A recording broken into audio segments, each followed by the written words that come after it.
In a frantic scene, a person rushes into a church, warning of imminent danger. Panicked, they inform a man inside that someone formidable is approaching, referred to as the Lichen Slaughterer, Vampire Slayer, and Master of Blue Devils. This ominous figure is accompanied by undead beings, and their intent is to annihilate the Dark Order, sparing no cruelty. The man, seemingly confident in the protection of the Holy Knight Order, questions the need for concern despite the dire warnings about the approaching menace. The stage is set for a confrontation between the Dark Order and a formidable adversary, creating an atmosphere of suspense and impending danger. The person shakily tells him that the knights he's talking about have been turned into undead and are on their way. Meanwhile, our protagonist orders his undead knights to move, and they immediately head towards the church. The two men, who are conversing, are stunned to see the undead knights. Suddenly, the church's glass shatters and the undead knights rush inside to attack them. The undead knights overpower one of the men and mercilessly slaughter the other, who the surviving man looks at our protagonist, wondering how this is possible when the undead monsters are supposed to serve them. The necromancers, our protagonist steps on the man's hand, and the man says that no matter how hard he tries to stop them, God will save them, granting them salvation. Our protagonist just points his gun at the man's head and informs him that he'll do it for him instead. The man feels divine power seeping into his skin and warns our protagonist that the blessing of God will lead him to hell. Then, our protagonist fires a bullet from his gun. Before this, people in the kingdom had been whispering about how our protagonist had brought shame to the Holy Emperor's kingdom. They wondered how someone like him could be born in a kingdom ruled by the Holy Emperor. Many considered him the lowest of humankind with no morals. Someone else asks if they know what happened with the Archbishop and proceeds to tell everyone about the incident where our protagonist harassed the Archbishop's daughter, getting himself into trouble. They think it would have been better if he had just accepted but instead, he trashed the Archbishop's room, driving the Holy Emperor to send him to the land of the dead spirits. The Emperor sent him there for reflection, but he engaged in questionable activities and even attempted suicide after being rejected by a girl. Fortunately, he survived, and the strange thing is he became a completely different person. He started working diligently at the monastery without causing any trouble. Everyone in town was intrigued by the sudden transformation, but others were suspicious because of this abrupt change. Later, a demon possessed his body due to blasphemy, and he made a contract with the demon. People in the monastery began to witness a walking corpse, leading to various rumors. Our protagonist then asked them what they thought about it. Meanwhile, an undead man looked at him and he gazed back at it. Our protagonist's name is Alan Alfels and he is 16 years old. He was once the exiled 7th prince and his class is that of a necromancer. He wonders why the system keeps appearing randomly and mentions to the undead that he thinks there are rumors because some people have seen them. He's frustrated, knowing that if this continues and he's wrongly accused of heresy, he doesn't know what to do. He realizes that he is not truly Alan Alfels but an average person in the Republic of Korea. However, he randomly inhabits the body of the Holy Emperor's unpopular grandson when his life is at risk, like when he's hanging by a rope. He points to the status window on the undead men, explaining that he can see a status window, and he possesses necromancer abilities he uses to help himself as a graveyard keeper, but it's considered heresy in that world. At first, he was confused, but he began to understand how to use his abilities. However, he still wondered if he should continue. He tells the zombies that they work well together by digging graves, burying the deceased, and placing gravestones on the finished tombs. This touches the zombies, but they are shocked when he suggests that it might be time to bid farewell. The zombies react with shock, pain, and anger upon hearing this, but he urges them to calm down and reminds the angry one to watch his language. He explains that he had a complicated first life but is trying to live his second life more peacefully. He expresses that he'll think more about it since he's grown close to them and asks if they are okay with that, to which they raise their thumbs in agreement. He instructs them to start working. A moment later, two men appear in the graveyard. One of them asks his companion if he heard something, but his companion tells him to be quiet and keep moving if he doesn't want to end up like those undead. He adds that they shouldn't go to the prince to ask for help with that cursed village. The man asks his companion if those are the last of the corpses, and his companion replies affirmatively, stating that it seems like those are the only ones left. The man observes that everyone has fled, leaving the place filled with corpses. He apologetically asks Alan if he can also come to the village, which leaves Alan confused. Alan asks why, and the man explains that the entire village has nearly been wiped out, and he believes they would be safe with Alan. The other man adds that because they've been frequently around Alan while moving corpses, but he knows he doesn't possess such power. Nevertheless, the two men hug Alan, begging him to let them stay by his side, as they believe they would be safe with him. Alan thinks there must be a misunderstanding and wonders what they expect him to do. A few minutes later, they arrive at the village and Alan notices that it's quite frightening. One of the men, who is nervously clinging to him, warns him that the waterworks have stopped, resulting in many deep water pools, and advises him to be careful. Alan, annoyed, tells them to get off of him.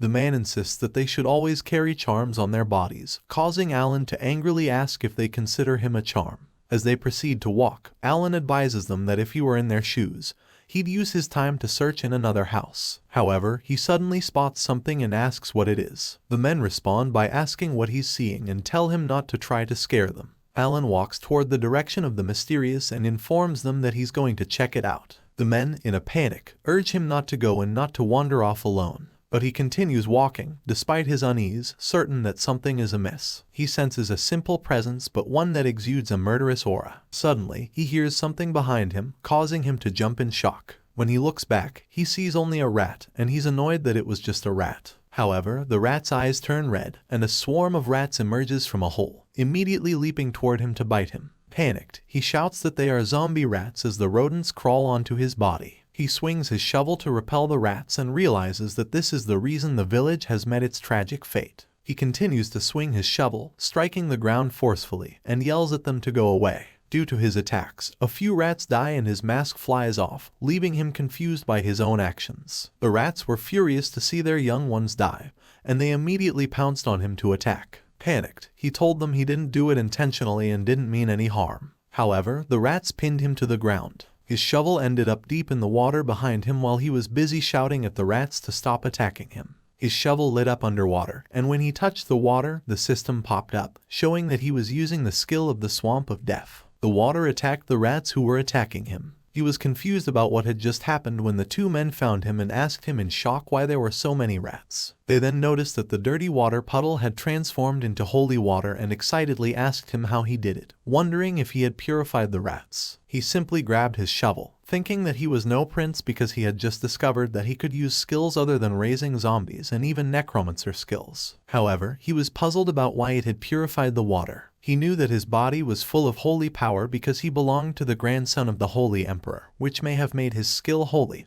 and the reason why the zombies were relatively kind. Then he heard the men saying they thought they had all died, but there was a child, and they noticed the girl in front of them was Charlotte, who had lived next. The man called for Charlotte to come to them and asked her where her parents were, not noticing that she was holding a knife. Suddenly, she swiftly jumped towards the two men, attacking them. Alan blocked the knife with his shovel just in time and wondered if she was a zombie girl. He swung his shovel, making her jump back, and noticed that the fact she was using tools meant she wasn't completely a zombie yet. She cried and called for her mother and father to ask where they were, leaving him stunned. He disappointingly smiled and blocked her attack once again. His and smoke came out of her, making him realize that coming into contact with holy power burns their bodies. He knew it would hurt her if he continued attacking, so he forcefully pressed her down into the holy water, causing her to scream in pain. He shouted for her to endure it a little and that he couldn't think of any other way. She tried to escape while crying out in pain, but he held her down firmly. A minute later, he released her a little, and she lay in the puddle without trying to escape anymore. Later, people approached him, telling him that he had also saved a child named Charlotte, and begged him to help them too. He told them he hadn't saved anyone, leaving them confused, and they asked what he meant. He closed the book he was reading and calmly informed them that Charlotte had died.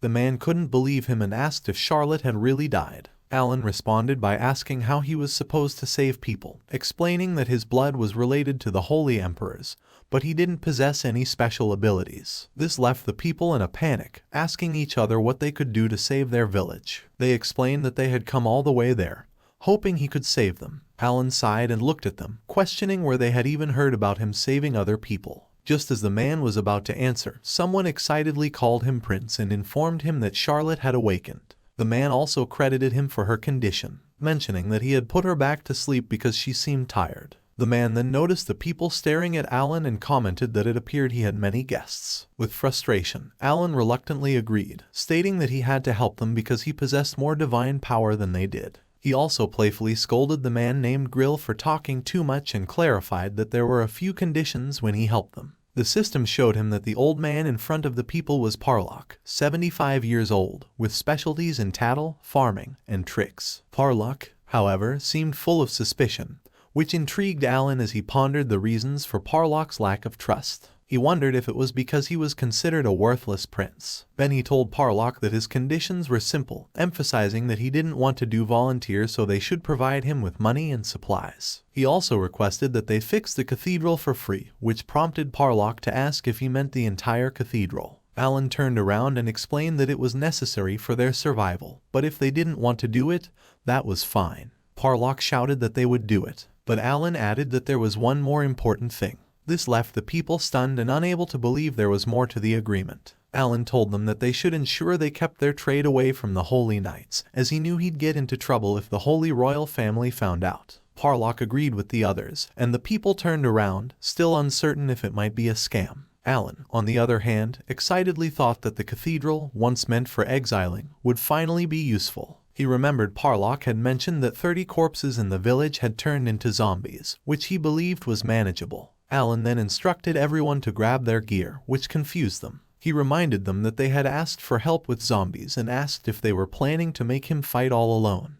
With a smile, he suggested that they could swing some objects while he performed his holy prayers. This left the people stunned and someone even called him a demon. As they were about to discuss this further, they heard a growling sound from outside, and one of the people shouted that a zombie had followed them. Alan urged them to quickly retrieve their gear from storage and use anything, even a mop, to defend themselves if needed. He looked outside and saw a swarm of zombies heading toward them, which led him to ask Parlock how those zombies, originally just 30 corpses, had multiplied. He angrily called Parlock chief, but Parlock explained that he couldn't see well and ran away, which made him even more furious. He asked Parlock if he was kidding. The people swung their weapons to attack the zombies, and he used his shovel to strike one of them. He also employed his Swamp of Death skill to cut down the zombies with holy water. Using the skill wasn't difficult for him because he had been a necromancer before coming to this world and had volunteered in a virtual reality game's beta testing to earn some money. He had chosen the necromancer class in that game but believed he had died from electrocution. He lost consciousness after smelling his burnt skin, and when he woke up, he found himself in Alan's body. Fortunately, the skills from the game had transferred, and the divine power in his body had modified his skills. It was challenging for him to control his divine power, so every time he used a skill, his divine power spilled out, leaving him wondering if it could be fixed. Suddenly, he heard someone shout that he couldn't, and a man who was in tears and trembling with fear cried that he couldn't go on, even though he knew they were facing zombies. He saw his wife among them. The man looked at his wife and asked how he could kill that woman. A tear slipped down the man's cheek and was about to fall on his wife's hand when she suddenly launched an attack, shouting. Fortunately, Alan kicked the woman's face just in time, causing her to crash to the ground. The man called out to his wife in concern, but Alan reminded him that his wife was already dead, so he should stop overreacting. Still, the man shakily told him that he didn't know what to do. Alan shouted at the man to look at his wife while pointing his shovel at the woman zombie, reminding the man that his wife's body was rotting, and her soul had lost its way. He explained that if the man wanted his wife to suffer like this, he should run away, but if he didn't want that, he should stop crying and fight. While he was speaking, 3 zombies launched an attack on him. Fortunately, he managed to avoid one of the zombie attacks but was shocked to see someone falling from the sky out of nowhere. The person landed powerfully, breaking the ground with just a fist. A piece of the ground hit one of the zombies and the person stood up as the zombies closed in on Alan, who was trembling with fear. Then, Charlotte asked him if he was okay. Autumn and winter were a period plagued by illness, and Charlotte believed it was all happening so they could stay healthy in the coming year. She also held on to her mother's words. Breathlessly, she called out for her mother and father. She opened their door and shouted that there were a bunch of rats outside with, to her shock, she found her father biting her mother. Her mother tearfully told her to run, but she hesitantly stepped inside, calling for her mother. However, her mother began to growl like a zombie and she cried out in horror when she saw both her parents turn into zombies. She couldn't recall much after that. The rats outside and her zombified parents chased after her. She grabbed whatever she could find and swung at them, ultimately killing her own mother and father to protect herself. She noticed that the people in her village had turned strange and the rats had tried to attack her earlier were now ignoring her. This made her wonder if she was turning into one of them, but she no longer cared. She knew there was no one to save her, but she still held on to the hope that perhaps, just maybe, one person could rescue her. Then she remembered being forced into the water with a man, and she recalled the man telling her that he couldn't think of any other way. She saw herself being forcefully submerged in the water, which made her open her eyes in a state of panic and shock. She caught her breath and wondered about the person in that and what it meant. But then someone excitedly told her that she was awake. She sat down and asked where she was. A woman replied that the prince had instructed her to look after Charlotte, and there were zombies outside, so they should remain quiet. This left Charlotte confused. She then heard a man shouting for someone to stop crying and to fight, followed by calling the man prince and warning him about zombies approaching. She remembered swearing that if someone saved her. Suddenly, a powerful light radiated from her. She opened the window of the room, stepped on the windowsill, and jumped out. She flew to where Alan was, powerfully striking the ground and throwing a zombie away, leaving the others in awe. She asked Alan if he was okay and mentioned that she'd saved the person who saved her. A minute later, Alan couldn't believe what he was seeing as he looked at a pile of zombies in front of him. He wondered how Charlotte had managed to do it all by herself. He saw her being praised by the people, which made him angry because they seemed to worship her more, even though he had been the one holding the zombies off. He guessed that cleansing Charlotte right before she turned into a zombie had done something to her, and he was frustrated because he didn't even know what his abilities were capable of. He instructed the people to stop and take care of their family's remains. He acknowledged that they were all tired, but emphasized that it was better to get it over with. He understood that they were in pain and needed to free their loved ones from it. He assured them that he would also help with the cleansing ritual. The ritual was simple. They should have a funeral for them to rest in peace, so their spirits wouldn't wander and could find rest. He knew that part of the reason he was exiled to the land of the dead spirits was that it had a high chance of zombies naturally rising, and they needed someone to take care of the deceased. However, considering all of this, he found the situation unusual. He had never seen records of so many villages getting damaged so quickly all at once, and it was too early for the wave of death to come. He called Parlock to inquire about the situation in the village and whether there were any strange or unusual occurrences. Parlock replied that there hadn't been anything out of the ordinary, and the plague had started about a month ago. He mentioned his theory that it might be intentional. But before he could discuss the possibility of a necromancer, Parlock shouted in shock, and people nearby overheard, asking if he meant a reaper who spreads the plague or a demon who seals the spirits. He reassured Parlock that he was just talking to himself, causing Parlock to express his disgust at the mere thought of such a person being nearby. In his mind, he apologized to Parlock for disturbing him, and he decided to ignore his theory. He informed the people that he was going to rest and that they should take care of the rest. The people replied with an okay. He returned to the cathedral, pondering what they meant by calling him the prince when he was just a laborer. He entered his room and lay down on his bed, feeling exhausted after the funeral. As he closed his eyes, he told himself they should rest for a while. The next day, he was abruptly awakened by a scream. He rushed out of his room, questioning what was happening so early in the morning. He was shocked to hear someone shout that the zombies had kidnapped a person. He asked the man what he meant by the zombies kidnapped people, and the man replied that they had witnessed it with their own eyes. The zombies took advantage of the opportunity when they were all exhausted from working throughout the night. The man went on to explain that as they were walking,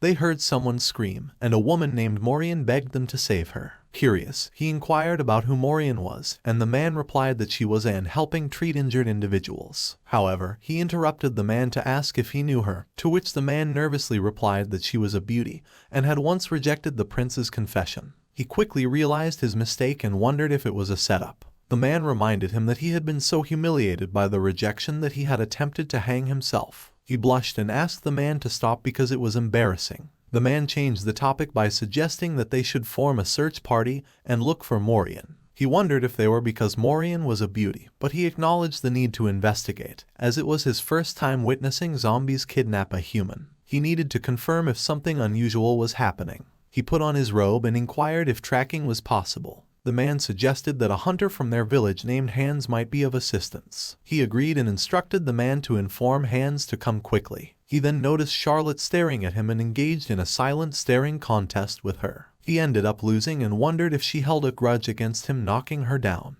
He hurriedly walked away, urging the men to move quickly, emphasizing that any delay might result in Morian becoming the zombie's prey, to which the men readily agreed. This left Charlotte alone, speechless. A few minutes later, Hans informed him that zombies left traces as they walked by dragging their feet, making them easy to track. They were sure the zombies had gone inside a cave. He commended Hans for his excellent tracking skills but also noted that the cave exuded a foreboding demonic energy. While he might believe it was a location with natural accumulation of demonic energy, judging by the zombies' actions, there was a high likelihood that someone was behind them. He suggested burning down the cave, leaving the others dumbfounded. He reminded them that Maureen was still inside. Although he remembered her, he argued that the entire cave was a very gloomy and ominous location where the undead's powers were significantly enhanced. If everyone rushed inside to save a single woman, they might all become easy prey.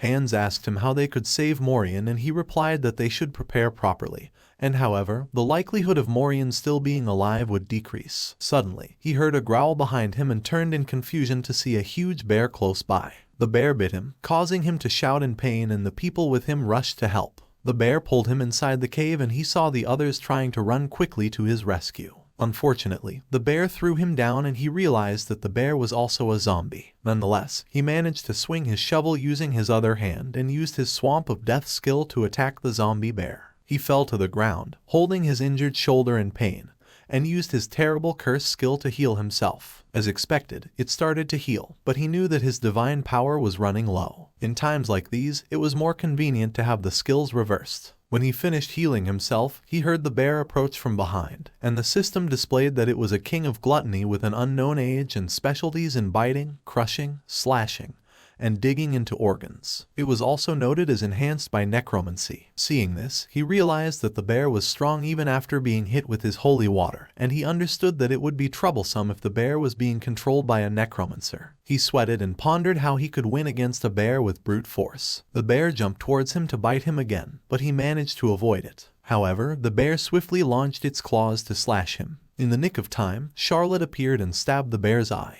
She looked at him with concern, checking if he was all right. The bear lifted its head in anger, causing her to stumble slightly. Meanwhile, Alan wondered if Charlotte had followed along but quickly realized it wasn't important at that moment. He shouted to her to keep the bear occupied, which left her puzzled. She was slammed hard onto the ground, and the bear attempted to crush him with its paw. Thankfully, she managed to evade the attack. The bear opened its mouth wide to bite her, and she immediately stabbed the bear's mouth with her knife. However, the bear continued to try and bite her hands off, leading to a fierce struggle. Suddenly, a holy power struck the bear, causing it to slam into the wall and release Charlotte. Alan extended his hand to her and commended her for buying him the time he needed to use his skills. She replied that she should be thanking him. Then, he noticed something was wrong with his hand, and she realized it wasn't Alan's hand. She wondered if he had turned into a zombie in such a short time but realized that it was unlikely. Alan told her that this was the way they should fight the battle, while he smiled at the zombies emerging from underground, thinking that the bear had no chance against their numbers. Then the zombies began to bite the bear's body, making it scream in pain. It launched at the zombies, and the two of them hit with the bear claws and were thrown away and slammed into the wall hard. But then the zombie's hands came out from underground and grabbed the bear to make it stay still. He was panting in exhaustion, thinking that the bear had killed many people, and he was able to summon many zombies. It noticed that the bear's durability was definitely much higher than its zombies, but in the end, the bear was severely injured. It growled and looked at him, but blood spread everywhere, and the strong, huge bear slowly fell to the ground with a knife in its head. He was surprised to see that Charlotte did it. He knew that the fight's result was pretty obvious, but then he felt pain in his head, making Charlotte, who was trying to pull her knife out of the bear's head, worried. She asked him if he was alright and told him to let her help him. He replied that he was okay and that he had just used too much divine power. He wondered why Charlotte was there and if she had come there to harm him. Then he told her that he happened to show her all his power and he wished to live quietly as an exile, so it would be nice if she could keep his power a secret. In Charlotte's eyes, Alan was asking her sweetly, but the real Alan was exhausted and swearing to her in his mind that he wouldn't bother her anymore, so she should leave him alone. She told him that he was her lifesaver, so she would listen to any of his wishes, making him confused. He asked her how he was her lifesaver and why he thought he was her lifesaver, but before Charlotte could answer, someone called them from above, and Hans wordly asked Charlotte why she had jumped in there and asked Alan if he was okay. Then he told them that they had brought the gear to explore the cave. Hans proceeded to get down using his rope while telling them in his mind that he was okay, so they should just go back up because they wouldn't be helpful. Hans was shocked and asked them who had done it to those zombies and the bear. He also asked if they had done it, knowing that the bear was known as the king of gluttony, and they didn't even know how many people the bear had harmed till now. Charlotte, sweating, tried to reason, but then he told Hans he thought there was a necromancer in that cave. The necromancer tried to turn that cave into his base and killed the bear that was already there. Also, they were all dead when they got there. The people laughingly told each other that it made sense and that the necromancer was scary. He realized that they were simple-minded, but he didn't care anymore and he thought the woman called Morian was probably dead. He thinks the necromancer tried to bait them with her to kill more people using the bear. Hans asked him what they should do now and he told him that they should. Hans asked him if he was sure and he replied yes because he needed to see how great a necromancer that person is. He told them that everything seemed okay, so they should go. A moment later, they walked inside the cave and peeked to look to the end of the cave. Hans whispered to him to look ahead because Morian was there. Then the people rushed toward Morian, telling her that they were there to save her, but he just silently walked because he couldn't believe that Morian was alive. Knowing that the necromancer had used her as bait, it should have been easier to just kill her but then he guessed that maybe Morian was. Suddenly, Morian called him Prince and sweetly asked everyone if they had come there to save her, but he just hit her head using his shovel. She coughed blood and fell, making Hans, Grill, and Charlotte shocked. The people asked him why he did it, but he just told Morian that he should have hit her with the sharper side, and it was his bad for not doing it. Grill wordly asked Morian if she was okay and Hans confusedly asked him what was wrong. But he just asked Hans back what was wrong and told him that he could see it all. The system showed him that Morian's true name is Morgana. She is 63 years old. Her specialties are a honey trap, necromancy, dissection, curse, and assassination, and she is currently extremely nervous and agitated. He realized that Morian wasn't the bait, and Morian shakily told him that there must be a misunderstanding. But he told her that he was not listening to her anymore and told everyone not to get tricked by her because she was the necromancer. This shocked everyone there. He told them that her name, her age, everything was a lie, but she still shouted and told everyone that the necromancer had dragged her there and tortured her. He teasingly replied, "Sure," and asked her if she thought people would believe her since she had acted so kind while getting something from behind his robe. Then he showed a bottle of holy water and told her to drink it because if she was a necromancer, his organs would melt down. But it was the best medicine for humans, so her wounds should heal instantly. She told him that he didn't have to give her such a precious thing,